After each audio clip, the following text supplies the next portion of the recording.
In most of my friends' families, the parents were the ones in charge. But in my family, things were different. My grandmother was the one who made all the important decisions, and honestly, she had every right to do so.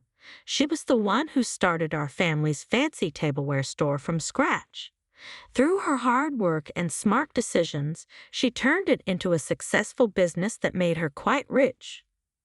My dad would always say, "Your grandmother has a special talent for finding beautiful things, especially when customers admired the unique pieces in our store." Even though my parents handled the store's day-to-day business, everyone knew the truth. The store was still Grandma's. She had only stepped back to enjoy her retirement, not to give up control of what she had built.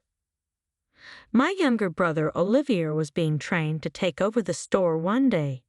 It started when he was very young. As soon as he could walk, he needed to learn everything about the business. My mom would say, acting as though I didn't exist, it didn't seem to matter that I was a straight A student while Olivier hardly ever studied. He preferred playing video games instead of doing his homework. "You don't have to be smart to run a store," Olivier would joke, lying on the couch with a controller in hand. "I just need to know how to count money." My parents would laugh at his silly comments as if they were cute or clever. Meanwhile, I'd sit at the dining table working on my advanced math problems, unnoticed. It felt unfair, but I had a secret advantage: my grandmother. Every weekend, I would go to her house, and we'd play what she called business games. She taught me everything there was to know about running a store. I learned how to manage inventory, take care of customers, calculate profits, and negotiate deals with suppliers. Grandma made it all so fun and exciting. She would set up a pretend store on her living room table and say, "Now, Mia, if a customer wants to buy this crystal wine set for $1,000, but it cost us $500, what's our profit margin?" Her eyes would light up as I quickly figured out the answer. "That's an 80% margin, Grandma," I'd reply, grinning. Then I'd add, "But we should also think about our overhead costs, right?" She'd smile proudly and say, "That's my girl. You understand business better than most adults I know." Every time we finished a session, she'd surprise me with a small gift from her endless collection of treasures. Those weekends with Grandma were more than just games. They inspired me. While my parents focused on preparing Olivier to take over the store, I began making my own plans. I wanted to go to college and study business the right way. By the time I turned 13, everything in my life started to change. Grandma's lessons had sparked a fire in me, and I was ready to shape my future. I could still remember that evening like it happened yesterday. After dinner, my parents called me into the living room. The serious look on my father's face told me this wasn't going to be a happy conversation. "Mia," he said, his eyes cold and stern, "your mother and I have been talking. It's time for you to stop being lazy and help out with the family business. Starting tomorrow, you'll work at the store after school." The next day, my new routine began. While my younger brother Olivier went home to relax and play video games, I went straight to the store after school. My jobs included mopping the floors, dusting shelves, arranging expensive china, and doing any other tasks that needed to be done. I worked hard every single day, determined to prove myself. Sometimes I even stayed late into the evening to make sure the crystal glasses sparkled and the displays were flawless. After about 5 months of working, I noticed something that began to bother me. Every Sunday, the employees would gather to receive their paychecks. They'd happily talk about their weekend plans and what they were going to spend their money on. Meanwhile, I was working just as hard, sometimes even harder, but I wasn't getting paid at all. One evening, the store was quiet except for my parents, who were counting the day's earnings at the cash register. I decided it was time to say something. Summoning all my courage, I walked up to them nervously. "Mom, Dad," I began, "I've been thinking. I'm doing the same work as the other employees. Actually, I'm doing multiple jobs. Shouldn't I be getting paid too?" The look they gave each other sent a chill down my spine. My father's face grew hard, and my mother pressed her lips into a thin line. "Paid?" my father said, almost laughing. "Do you have any idea how much we spend on you? Food, clothes, a roof over your head? You think all that is free, but that's different."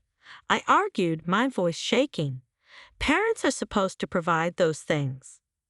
"Don't you dare tell us what parents are supposed to do," my mother snapped, her voice sharp. "Consider your work here as payment for everything we give you." Many children would be grateful for such an arrangement. I felt tears starting to form, but I didn't let them fall. Just then, my mother stepped closer. Her voice dropped to a low, threatening whisper that I will never forget. "And let me make something very clear," she said. "Don't even think about running to your grandmother about this. This is our business, and we'll run it how we see fit. If I find out you've complained to her, you'll regret it. Understood?" For 4 long years, I worked at the store without pay. Every week, I watched the other employees happily take home their checks while I received nothing. It was unfair, but I had no choice but to endure it. While I worked tirelessly at my family store, I got nothing in return except tired feet and rough hands. But as my 15th birthday got closer, I made a decision that would change everything. I was done putting up with this. The day after my birthday, I walked into my parents' office with my head held high, ready to speak my mind. "I quit," I said firmly. My father looked up sharply from his paperwork, clearly shocked. "What did you just say?" he asked, his voice stern. "I'm not working here anymore," I repeated, keeping my voice steady even though my heart was racing. "I need my own money. Since you won't pay me, I found a job at the Coffee Corner Cafe. They're hiring part-time after school." My parents exchanged worried looks, but my mother recovered first. Her eyes narrowed as she looked at me like she was planning her next move. "Fine," she said slowly, her voice calm but sharp. "But on one condition, you tell your grandmother you're still working here. She doesn't need to know about this arrangement." I nodded and walked out of their office, feeling like a heavy weight had been lifted off my shoulders. For the first time since I turned 13, I felt free. I was finally taking control of my life, and it felt amazing. My first day at the Coffee Corner Cafe was the start of a whole new chapter. The manager, Erica, was nothing like my parents. She was kind, patient, and appreciated hard work. She noticed the effort I put in and treated me with respect.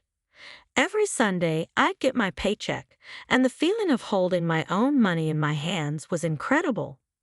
It was mine, something I had earned through my own hard work. I loved everything about my new job. The smell of fresh coffee greeted me as I walked in, and the regular customers quickly learned my name.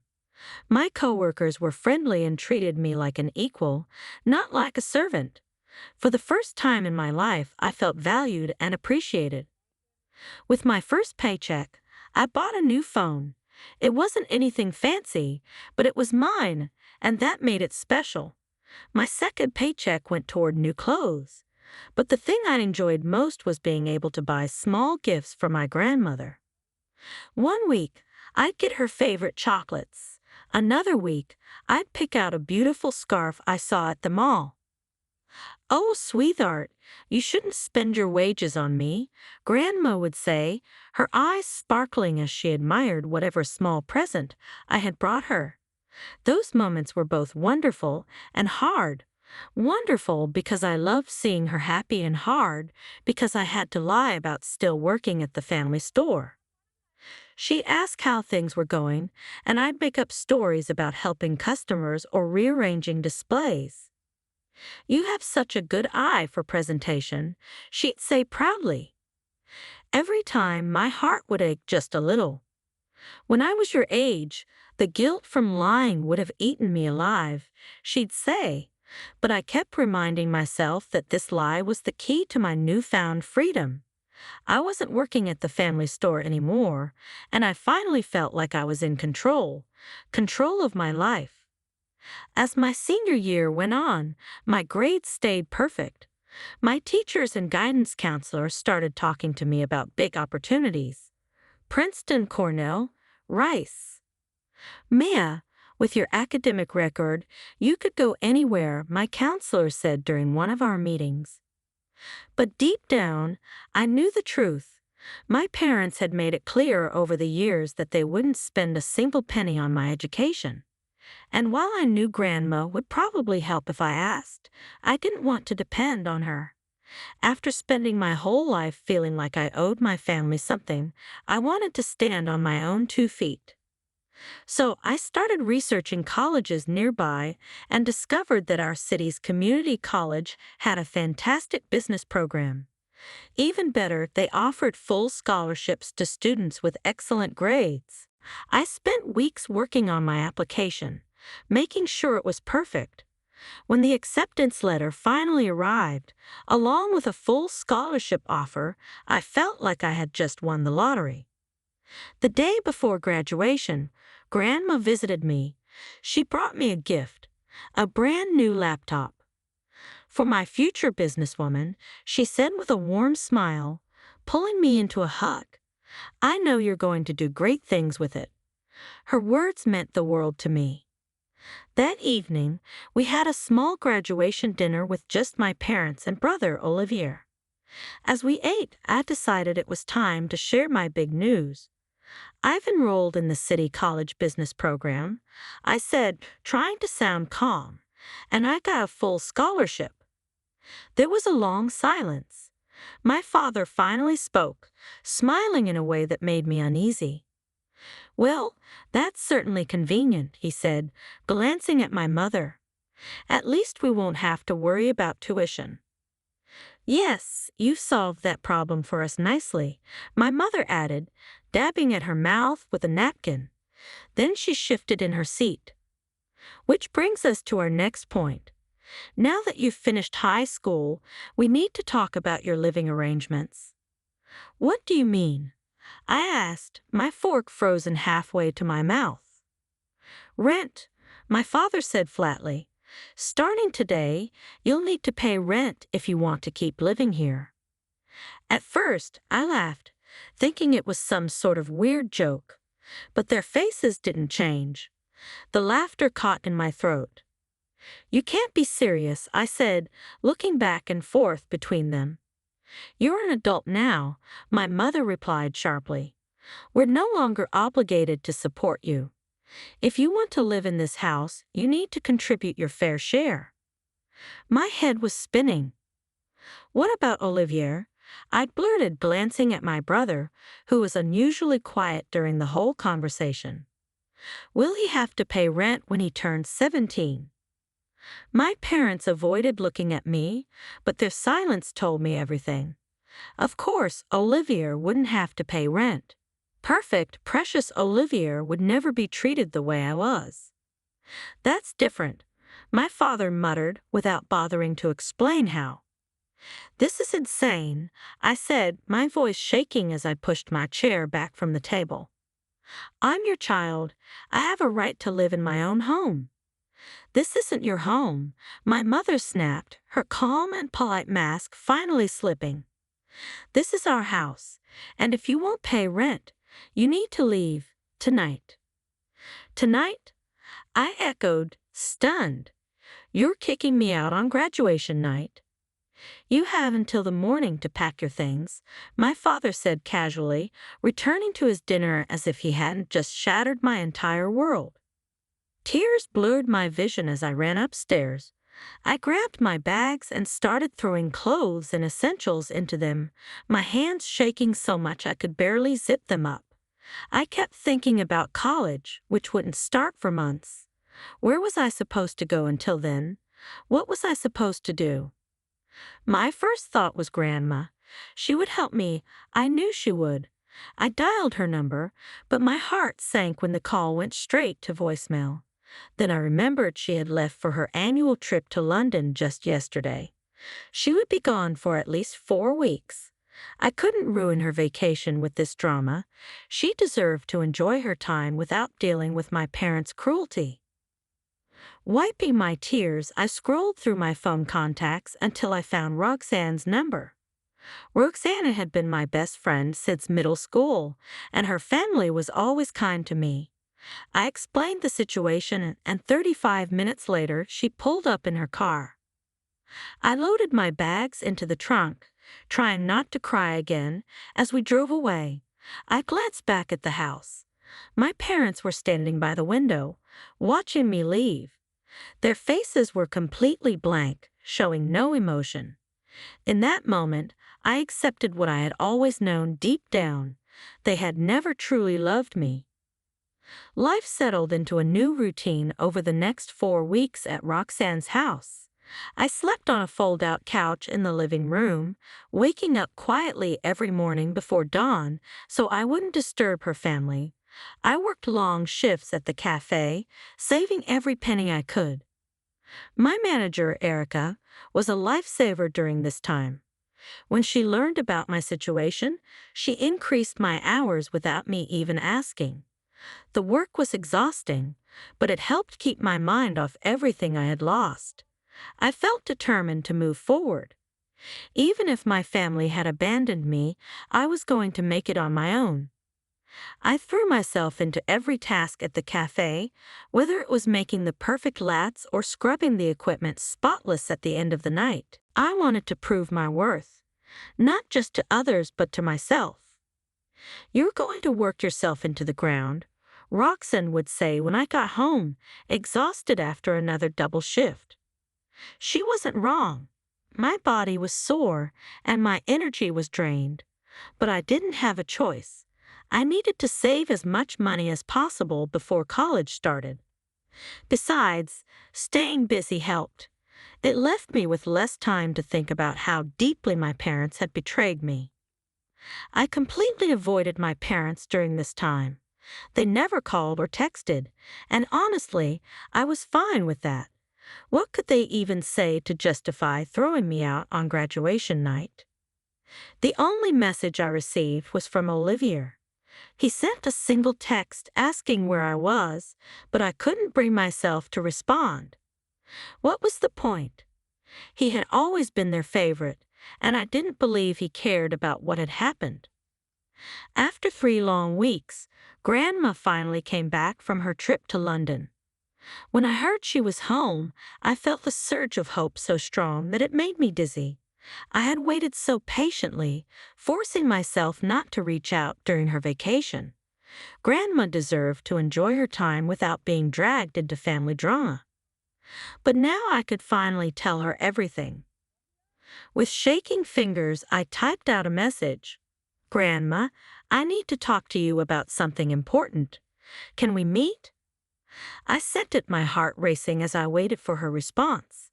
Her reply came faster than I expected, but instead of her usual warm words and a time and place to meet, she sent me a link. Confused, I clicked it and realized it led to my mother's social media page. My heart pounded as I read the post at the top of the screen. "My heart is breaking as I write this." The post began. Our beloved daughter Maya has run away from home. But what makes this situation even more painful is discovering that before she left, she stole a significant amount of money from our family store's register. We tried to give her everything, to show her nothing but love, and this is how she repays us. We never thought our own child could do something like this. Asterisk. I stared at the screen, frozen in disbelief. My blood ran cold as I scrolled through the comments. Aunts, uncles, and family friends, people who had known me my whole life, were expressing their shock and disappointment. "How could she?" one person wrote. "They gave her so much, and this is what she does," said another. It felt like my entire reputation was being ripped apart. I had done nothing wrong, yet my mother's lies were destroying me in front of everyone I cared about. I can't believe Mia would do this. One comment read, "She always seemed like such a good girl. After everything you've done for her, this generation has no respect," said another. "You should report this to the police," someone suggested. "Theft is theft, even if it's family." What made me feel the most sick was my mother's reply to the suggestion about calling the police. "No, we can't do that to our daughter," she wrote. "Despite everything, we love her too much. We just pray she'll come to her senses and return what she's stolen. Our hearts are broken, but we still have hope she'll make this right." I could hardly hold my phone. My hands were shaking so badly, and my head was spinning. The sheer nerve, the cold, calculated cruelty of their lies, was worse than I could have ever imagined. First, they threw me out of my own home. Now they were trying to ruin my reputation. I couldn't let this go on. Without hesitation, I drove straight to Grandma's house. My heart pounded the entire way. When she opened the door, her expression was calm but unreadable. She didn't say much, just stepped aside to let me in. "I don't believe that post for a second," she said firmly. "Now sit down and tell me what's really going on." I couldn't hold back any more. The words came spilling out as if a dam had burst. "I haven't worked at the store for 4 years, Grandma," I admitted, my voice trembling. "Not since I was 13. I've been working at Coffee Corner Cafe this whole time." I paused, feeling a lump in my throat. "I'm so sorry I lied to you about it." "Go on," she said, her voice quiet but serious. Her face grew darker as I explained everything. How I worked for free from age 13, how my parents refused to pay me because they claimed I owed them for living expenses, and how they threatened me to stay quiet. When I told her about them kicking me out on graduation night, her hands clenched into fists. "Those lying thieves," she spat, standing up suddenly. She strode to her office and returned moments later with a stack of papers. She placed them in front of me. "Look at these payroll statements," she said. I scanned the papers, confused at first. Then I froze. According to the records, I had been receiving a salary from the store since I was 13. Even after I quit working there, thousands of dollars had supposedly been paid to me, but I had never seen a single penny. "Where do you think that money went?" Grandma asked, her voice sharp. I couldn't believe what I was seeing. My head spun. These were thousands of dollars in my name, all funneled into some account I didn't even know existed. Grandma was already on the phone. "Aiden," she said sharply, "I need you at the store immediately. Full audit. Every transaction, every account, every penny, and find out exactly how much money they're accusing Maya of stealing." As she made calls, I sat there overwhelmed. The truth was finally coming to light. I opened my laptop, my hands shaking with anger, and began typing a response to my mom's post. I had kept quiet long enough, but now it was time to tell the truth. "I didn't steal anything," I wrote, and I didn't run away. I was thrown out of my house on graduation night because I refused to pay rent to my own parents, something they've never asked my brother to do. I hadn't worked at the family store for 4 years. Instead, I've been working at Coffee Corner Cafe. My parents kicked me out with nowhere to go, and now they're trying to ruin my reputation to cover their tracks. Want proof? Ask Erica Alexander, the owner of Coffee Corner. She can confirm everything: my schedule, my paychecks, and my performance. And ask yourself this: why did my parents wait 4 weeks to mention this so-called theft? Coincidentally, right when Grandma returned from her vacation. Asterisk. I posted it and shared it with my friends and coworkers. Within minutes, Erica, my boss, responded publicly. I can confirm everything Mia has said, she wrote.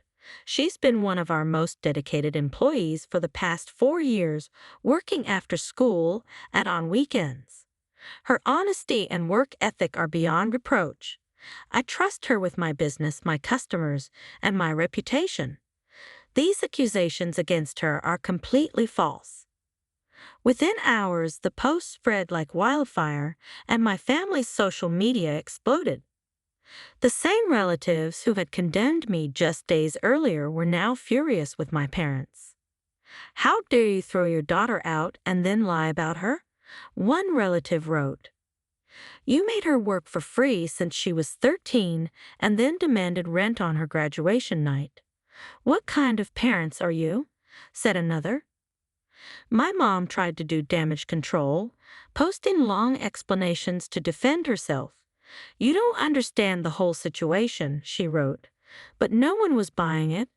Every excuse she made was countered with screenshots of my boss's confirmation and more angry replies from relatives and friends. Meanwhile, my phone buzzed nonstop with calls from my parents. I ignored them all. Instead, I stayed at Grandma's house, where her auditor and his team were going through years of financial records from the store. One evening, the auditor called me into the room, his face grim. Mia, he said, we found something serious. He showed us the numbers, and they were staggering. For years, my parents had been siphoning money from the store into their personal accounts. They created fake vendor payments, inflated expenses, and pocketed the extra money. The salary they claimed they'd been paying me. It had been going straight into an account they controlled. But that wasn't the worst of it. The total amount they had stolen was over $500,000. Grandma's face hardened like stone. She stood up and said, It's time to call a family meeting. Everyone is coming to my house. The truth was finally coming to light, and I wasn't going to face it alone anymore. I sat beside Grandma in the living room, my heart pounding as my parents and Olivia arrived. My father tried to act confident, but his stiff posture gave him away. My mother clutched her expensive purse nervously, her hands trembling. Sit down, Grandma commanded, her voice firm and unshakable. They obeyed, settling into the couch. Do you know what we found in the audit? She asked sharply. Mother, I can explain, my father began, but Grandma cut him off. Explain, she snapped. Explain how you've been stealing from me for years. Explain how you pocketed your own daughter's wages. Explain how you tried to frame her for theft to cover your tracks. She slammed the thick audit report onto the coffee table, making everyone flinch. $500,000, Grandma shouted. You stole $500,000 from me while treating your daughter like a servant and throwing her out onto the street. My mother broke down, sobbing loudly. Please, we can work this out, she pleaded. Oh, we'll work it out, Grandma said coldly. You have two choices. Either you pay back every single penny you stole, or I press charges for fraud and embezzlement. Let's see how far that gets you in court. My father's face turned pale. We don't have that kind of money, he stammered. Then start selling things, Grandma fired back. Your cars, your vacation home, everything. And you'll take out loans for the rest. In the end, their luxury cars were sold, Olivia's college fund was emptied, and they had to take out massive loans to repay the stolen money. The beautiful house they had once thrown me out of was now mortgaged to the brink. After the audit, Grandma called an emergency meeting with the store staff. She announced in no uncertain terms that my parents were no longer part of the business, effective immediately. They have no association with this store in any capacity, she declared. The look on my mother's face as she was escorted out of the store she thought she would one day inherit was something I would never forget. Later that evening, over dinner, Grandma shared her plan. "I've appointed Luke Kirby as temporary manager," she told me. "He's experienced, trustworthy, and knows the business. This is only temporary." "Temporary?" I asked, surprised. She reached across the table and squeezed my hand. "Until you graduate. This store was always meant for someone who understands both business and ethics. That someone is you, Mia." 3 weeks later, Grandma made it official at her lawyer's office with the entire family present. She signed documents removing my parents from her will. "The store and most of my assets will go to Mia," she declared firmly. "She's earned it, not because she was born into this family, but because she proved herself through hard work and integrity." But Grandma's big heart couldn't ignore Olivier completely. "Your brother will receive a portion of my estate," she explained. "He's not responsible for your parents' actions." Surprisingly, Olivier and I grew closer through all of this. Without our parents' toxic influence driving a wedge between us, we found a real sibling bond. He visits my dorm sometimes, and we talk about everything: his struggles with a new reality, his plans for college now that his fund is gone, and his anger at our parents. "I'm sorry," he told me recently, his voice soft. "For all those years I was such a spoiled brat. They treated you so badly, and I didn't even notice. I didn't see it then, but I see it now." As for our parents, I hadn't spoken to them since that day at Grandma's house. They still try to reach out sometimes, sending birthday cards, holiday messages, or trying to reconcile. I send them all back unopened. Some bridges, once burned, can't be rebuilt. Grandma visits me at college regularly, always bringing coffee from the Coffee Corner Cafe. She's become a regular customer there since learning my story. We sit in the campus courtyard, talking about my classes and making plans for the future of the store. She's teaching me everything she knows about business, just like she did when I was a little girl. But now it's real. Real lessons, real stakes, and real purpose. "You know what the most valuable thing in business is?" she asked me recently. "Integrity," she answered herself before I could speak. "Without it, no amount of success means anything. Your parents never understood that, but you do." Looking back, I realize my parents' cruelty, while painful, taught me valuable lessons. Their actions showed me exactly who I want to be, and who I don't. Next year, I'll graduate with my business degree, and the store that was meant to be Olivier's by birthright will become mine by merit. More importantly, I'll have earned something no one can take away: the knowledge that I succeeded, not because of my family's advantages, but despite the obstacles they put in my way. Sometimes life's biggest gifts come disguised as challenges. My parents thought they were punishing me by making me work in the store at 13. Instead, they gave me the experience I needed to one day run it. They thought kicking me out would break me. Instead, it set me free. And as for that fancy tableware store that started all of this, just wait until you see what I do with it.